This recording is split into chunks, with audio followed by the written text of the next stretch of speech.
Olá, o tema de hoje do Estúdio News é Alzheimer. E para conversar com a gente, nós recebemos a Annelise Riga, neurologista clínica do Moriá, e o Michel Lourenço, professor do Instituto de Bioquímica Médica da UFRJ.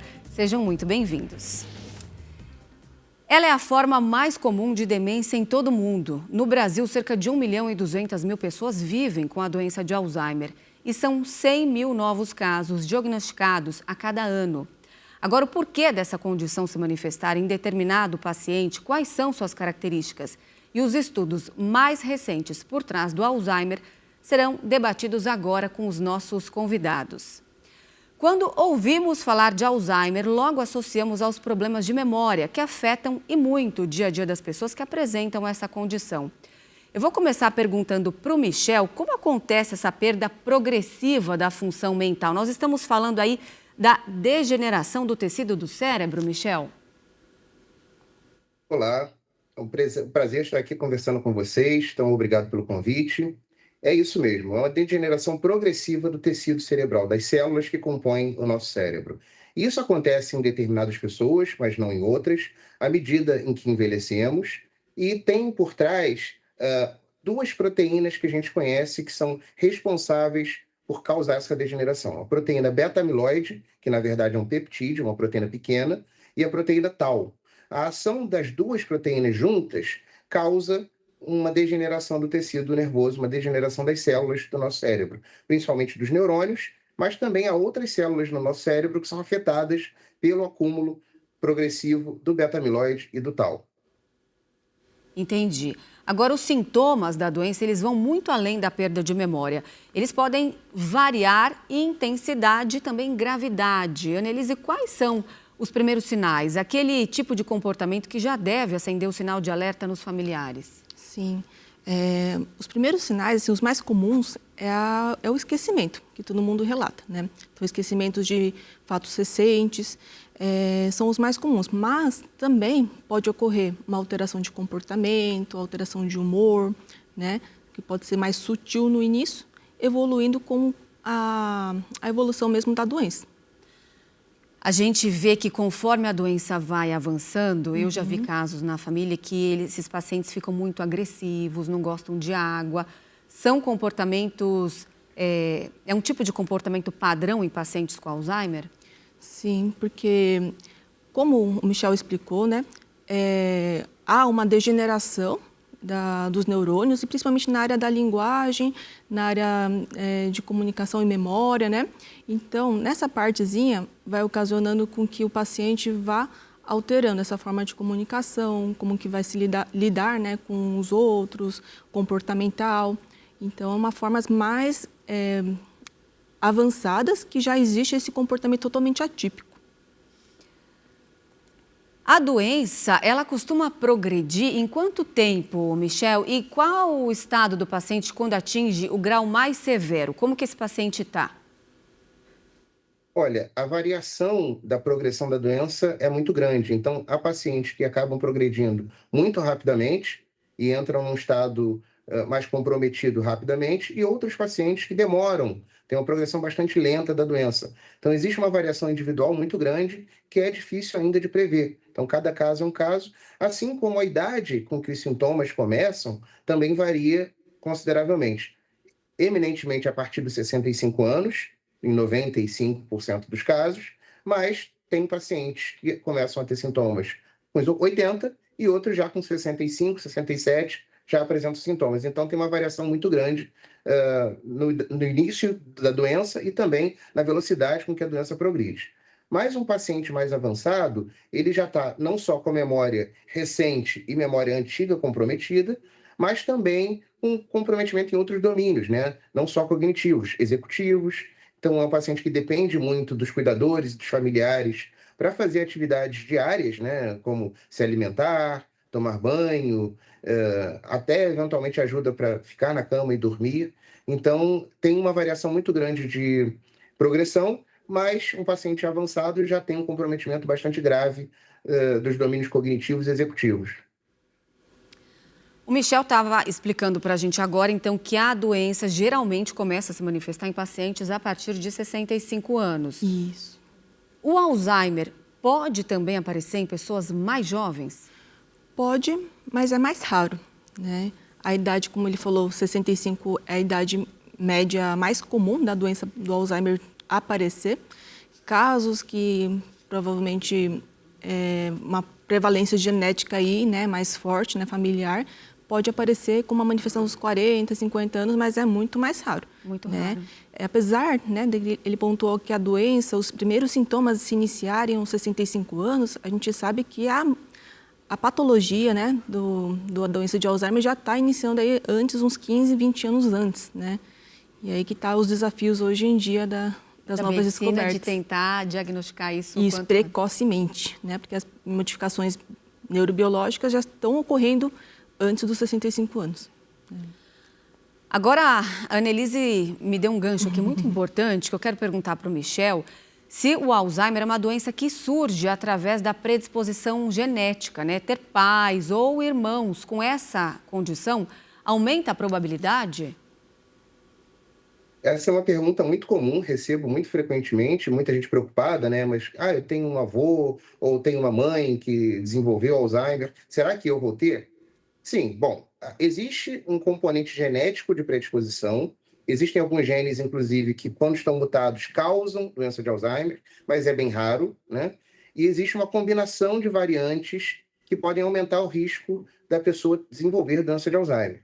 No entanto, muito do risco também vem das nossas escolhas de vida, dos nossos hábitos e dos riscos que a gente chama ambientais. Então, nosso padrão de alimentação, nosso sedentarismo ou padrão de exercício, atividades cognitivas, reserva cognitiva, também qualidade de sono, outras doenças como depressão, né, outras comorbidades. Então, é uma doença complexa. Então, não existe uma resposta simples de porque minha avó ou meu pai ou minha mãe teve Alzheimer, necessariamente eu vá ter. Mas é uma combinação de fatores genéticos com fatores relacionados ao estilo de vida, que a gente chama de fatores ambientais. Para a gente se aprofundar nisso que o Michel está falando, pesquisadores da Universidade de Harvard revelaram a conclusão de um estudo de que a adoção da dieta mediterrânea rica em alimentos frescos reduz em 35% o risco de desenvolver Alzheimer em pessoas com predisposição genética. Por isso que eu pergunto se realmente o estilo de vida pode influenciar no surgimento ou não da doença.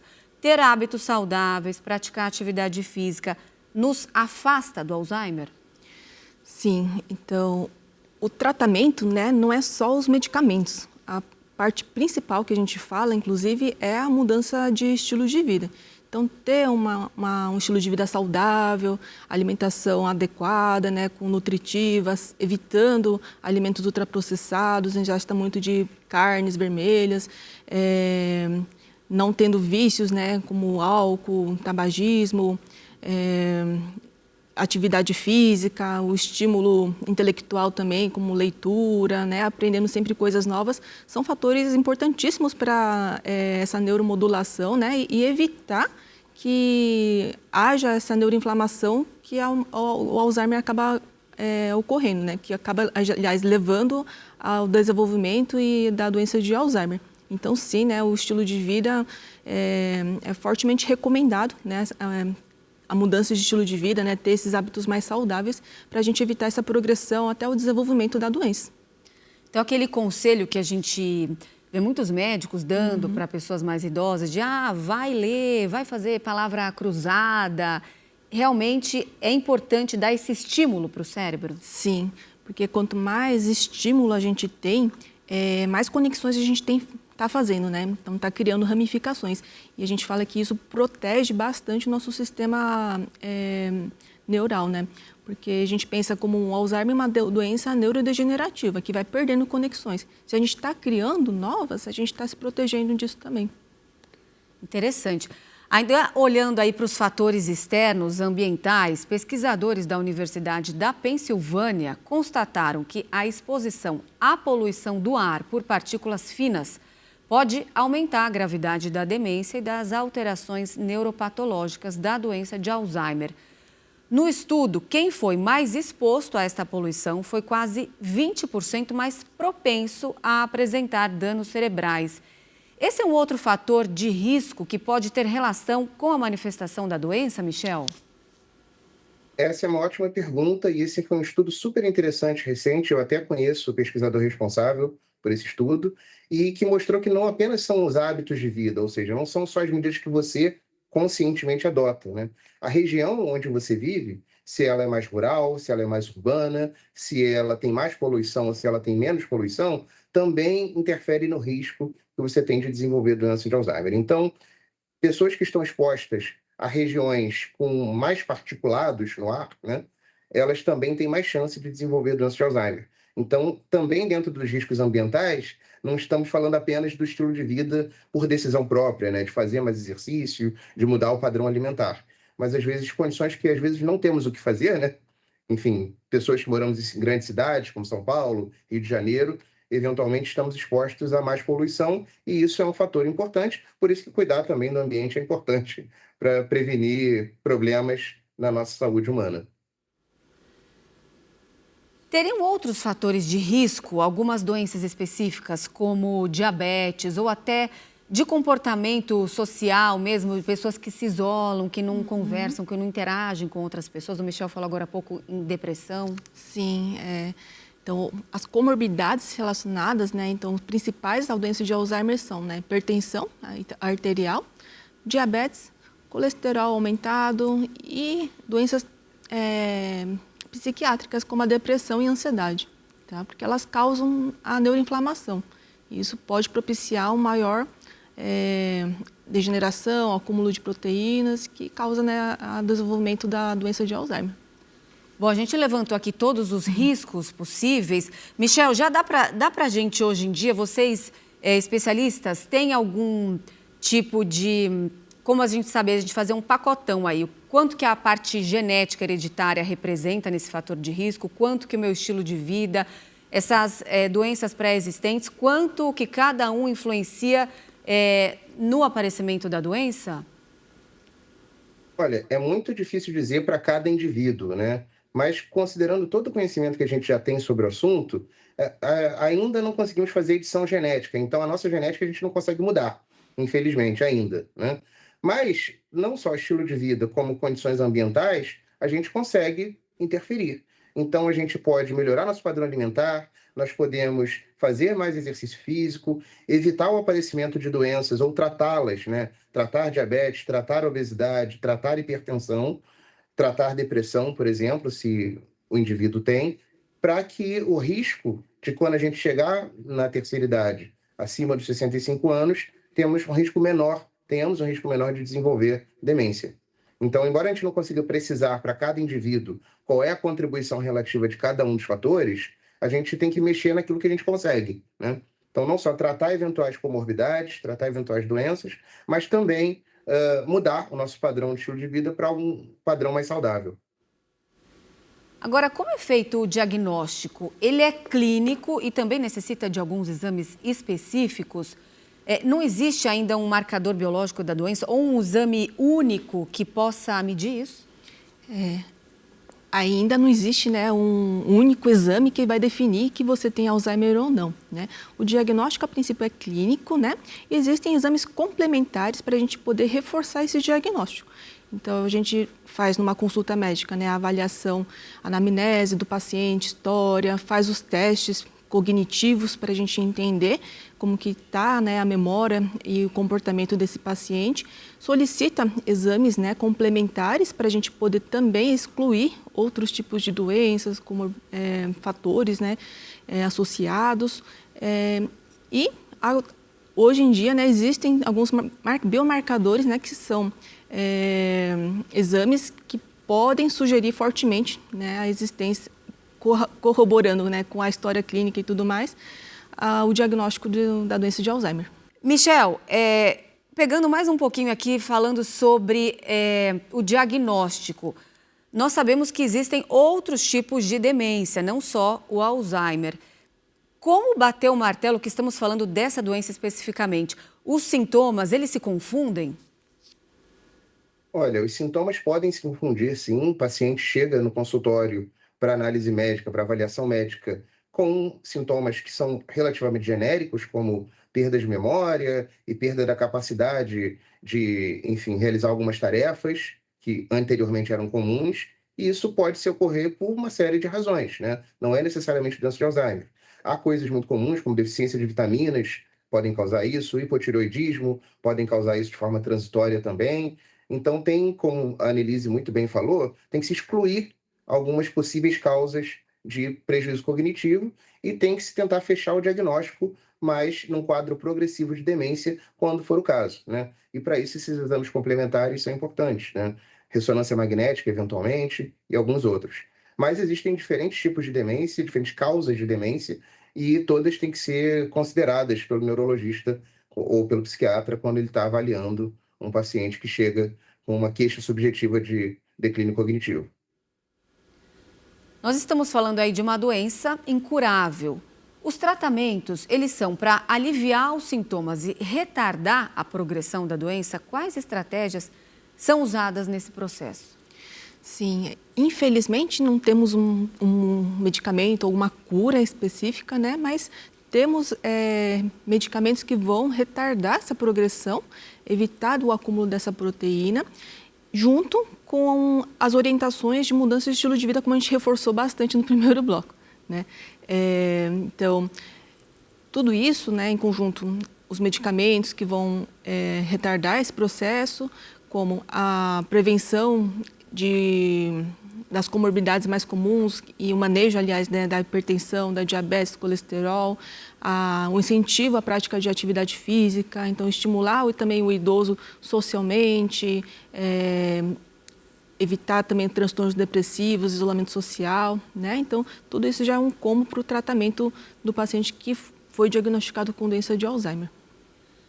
Ô Michel, esses medicamentos, eles conseguem pausar a ação dessas proteínas no cérebro? Explica pra gente melhor. E eles têm uma boa eficácia? Olha, a gente tem gerações diferentes de medicamentos, né? A primeira geração de medicamentos, ela é baseada no que a gente chama de anticolinesterásicos, né? Então, são medicamentos que atuam num determinado sistema de comunicação dentro do cérebro para tentar contrapor um pouco a velocidade com que a doença progride. Eles têm alguma eficácia inicial, eles reduzem um pouco a velocidade com que a doença progride e os sintomas aparecem, mas eles não são eficientes para bloquear ou mesmo reverter o quadro degenerativo. Então, eles são usados na clínica num momento, enfim, todos os momentos da doença, de certa forma, mas eles não são eficientes para interromper a doença, por isso que a gente ainda não tem cura. Uma segunda geração de medicamentos é baseada em outro mecanismo de comunicação no cérebro, que é o sistema glutamatérgico, que é um medicamento conhecido como memantina, que também tem essa função de tentar impedir um progresso da doença de uma forma mais acelerada. Mas, novamente, ele é usado até um pouco em casos mais graves, né, mais avançados, mas também não tem a capacidade de interromper a doença. E mais recentemente, isso é coisa dos últimos 5 anos, nós tivemos a aprovação de novos medicamentos que são imunobiológicos, são medicamentos mais complexos e que atuam para bloquear essa proteína, esse peptídeo que eu falei no início, que é o beta-amiloide. Então, eles têm uma eficácia um pouco maior, então eles são os primeiros que mostraram se retardar um pouco o progresso da doença. No entanto, são medicamentos caros, não são de indicação para todos os pacientes, então não é um medicamento que todo paciente pode usar, e ele pode, dependendo do paciente, causar alguns efeitos colaterais bastante relevantes. Então, a gente ainda está melhorando na terapia, na ciência por trás da terapia, mas ainda não temos um medicamento 100% eficaz e que possa ser utilizado para, de fato, impedir a doença na maior parte dos pacientes. Então, mesmo com todo a animação, digamos assim, a excitação com esses novos medicamentos, a gente sabe que eles ainda não são para todos os pacientes, e por isso que acho que fica um alerta aqui também, né, para que um especialista, né, um neurologista, um psiquiatra, avalie cada caso para ver qual é a terapia mais indicada. Mas sim, mas a gente está melhorando, a ciência está melhorando em termos de medicamentos, ainda não temos um que seja 100% eficaz. Você falou desse medicamento mais recente, que ele pode dar algum tipo de efeito colateral e principalmente que ele é caro. Os planos de saúde cobrem esses remédios? Eles estão disponíveis no Sistema Único de Saúde? Qual que é a situação hoje em dia? Olha, eles não estão disponíveis no Sistema Único de Saúde ainda. Um deles, o primeiro deles, que ainda está sendo comercializado, foi aprovado pela Anvisa apenas alguns meses, acho que há 6 meses atrás. O outro medicamento está em pedido de licença para ser comercializado no Brasil.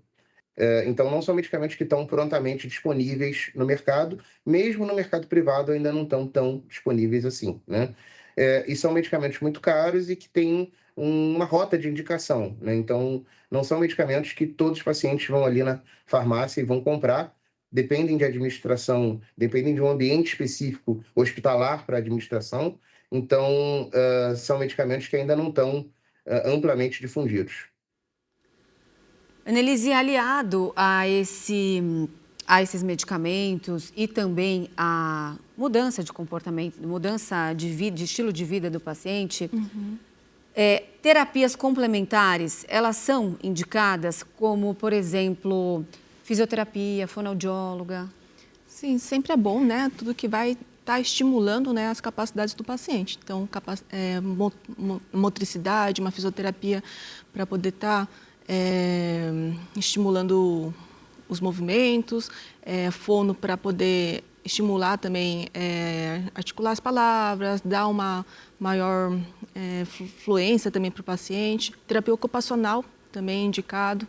Então, acompanhamento psicológico, tanto para o paciente quanto também para os familiares, né, para saber como que ele vai lidar com o paciente no dia a dia. Tudo isso que for complementar é muito bom para o tratamento e evolução. Recentemente foi aprovado o primeiro teste sanguíneo para detectar os marcadores biológicos da doença de Alzheimer com mais de 90% de precisão. Pergunto para o Michel como ele funciona. Esse biomarcador vai revolucionar o modo como a doença é diagnosticada? Essa é uma ótima pergunta que também tenho recebido com bastante frequência. É um momento bastante bom para a ciência, para a pesquisa na área de neurologia e de neurociências em relação à doença de Alzheimer, porque nesses últimos 10 anos não só a gente avançou com esses novos medicamentos, como eu acabei de comentar, mas também avançamos na questão de identificar marcadores da doença de Alzheimer. Então isso é bastante importante, porque é possível que em breve a gente tenha formas de rastreio de pacientes até em estágios mais precoces bastante eficientes. Esse teste que foi aprovado, ele detecta uma forma específica da proteína tau no sangue. Um grande desafio de biomarcadores é identificar moléculas que correspondam ao que está acontecendo no cérebro, mas que sejam detectados no nosso sangue. Muito pouco das moléculas que estão no cérebro vão parar no sangue. Então, são moléculas que estão em quantidades muito baixas.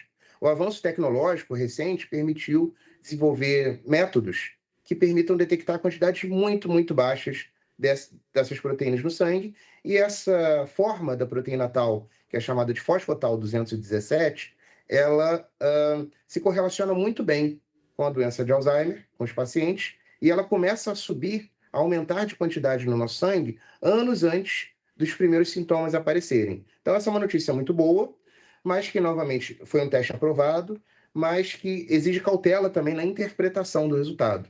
Então, não é para todos nós, ou cada um que está suspeitando que está com perda de memória, ir na farmácia, até porque o teste não está disponível na farmácia, mas sair atrás desse teste, né? Existe uma indicação clínica, existe um protocolo clínico hoje para que esse teste seja realizado, mas eu não tenho dúvidas de que ele vai ser cada vez mais otimizado e também vai estar cada vez mais disponível, né?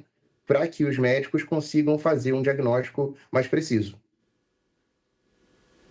Em outra pesquisa feita também nos Estados Unidos, os cientistas descobriram uma proteína no cérebro que pode sinalizar o desenvolvimento do Alzheimer muito antes do aparecimento dos sintomas clínicos. Essa proteína é a TSPO. Nós estamos aí realmente no caminho de conseguir prever a doença, Annelise? É muito importante, né, esses estudos que vão descobrindo marcadores indiretos, né, da doença.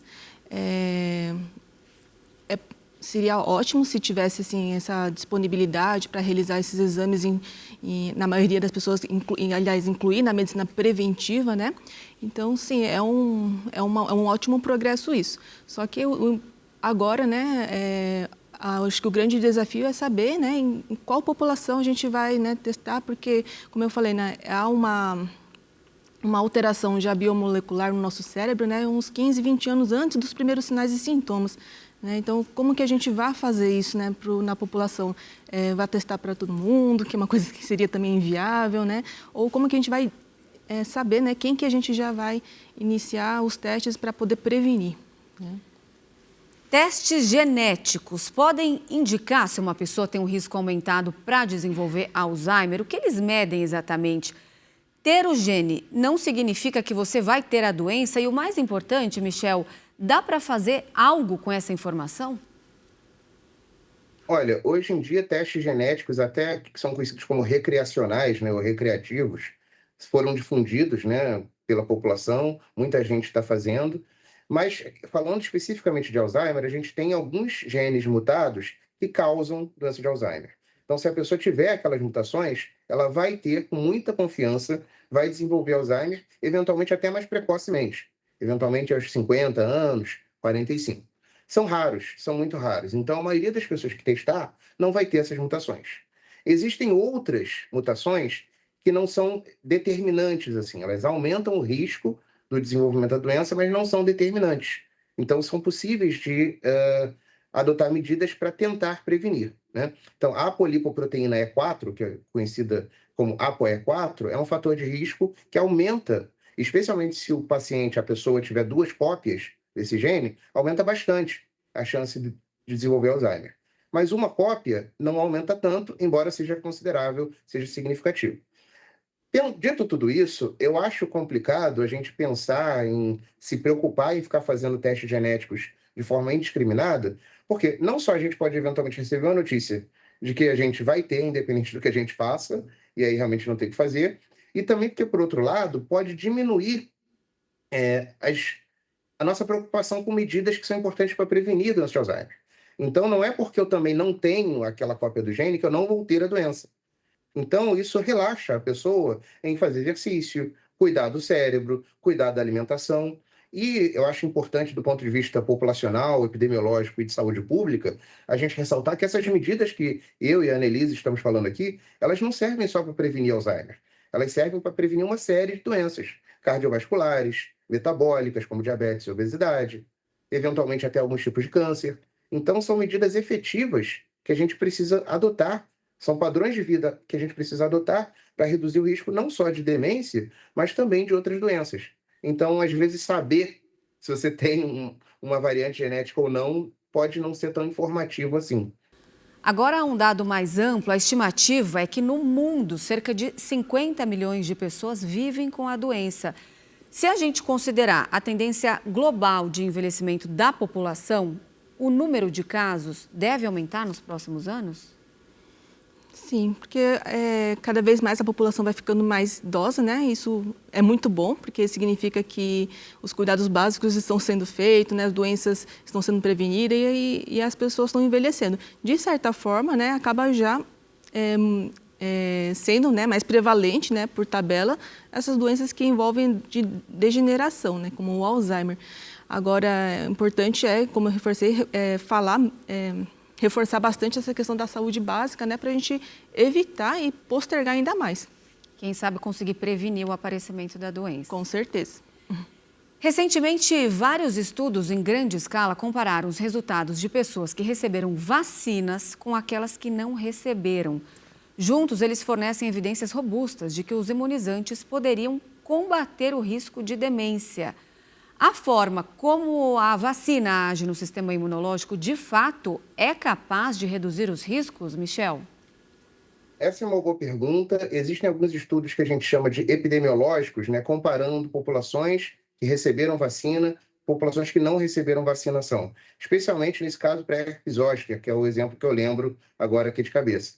E a população que recebeu vacina desenvolveu com menos frequência, quadros de demência. Então, isso, claro, não é um indicativo final, né, definitivo, mas é um indicativo interessante de que se proteger contra doenças infecciosas pode ser um fator importante para prevenir demência. E acredita-se que processos inflamatórios estejam por trás disso. Toda vez que a gente tem uma infecção, a gente desenvolve um processo inflamatório que é importante para a resposta àquela infecção, né? Para combater aquele patógeno que está atuando no nosso corpo.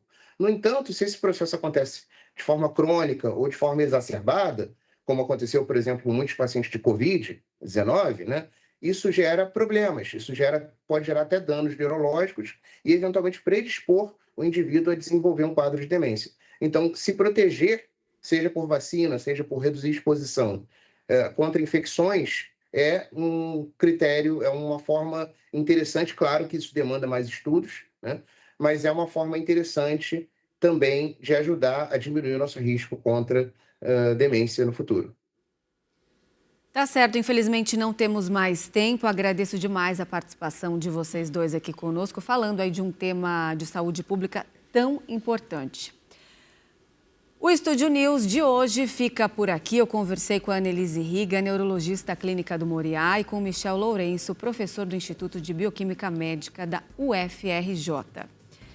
E lembrando que você já pode acompanhar essa entrevista pelo nosso canal no YouTube, no Record Plus e também pelo nosso podcast disponível no Spotify e no Deezer. Eu espero você no próximo programa. Até lá!